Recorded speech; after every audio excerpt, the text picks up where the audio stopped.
তো ডক্টর তো check up করে, আর এইসব কাজ তো সব নার্স বাগেরা, মানে অনেক সময় বিপি চেক করা ঠিক আছে কিনা সবকিছু যে হয়।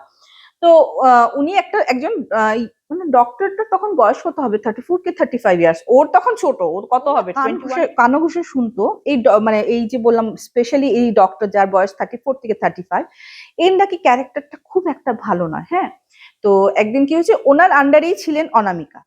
তো একদিন কি হয়েছে, একজন পেশেন্ট এসছে, হয়তো কোনো গ্রাম থেকে, দক্ষিণ ভারতের কোনো গ্রাম থেকে পেশেন্ট এসছে। অ্যান্ড একটা দেখো ইয়ে থাকে না, যখন পুরো পেশেন্টকে শুইয়ে চেক আপ করা হয়, তো জিনিসটা টানিয়ে না, ও অনামিকাকে বলছে তুমি দাঁড়াও আমি ওকে চেক আপ করে নিই। তো উনি যখন আসছেন, আসার পর পেশেন্টের মুখটা প্রচন্ড থমথমে, জানো তো মেয়েদের কোথাও না কোথাও একটা ইনস্টিংক্ট কাজ করে, হয়তো ওর ভাষা বুঝতে না পারলেও ও কোথাও না কোথাও বুঝতে পেরেছিল গন্ডগোল আছে কোনো কিছু। আর কলিগদের থেকেও মানে ও জানতোই যে এই ডক্টরটা ঠিক নয়।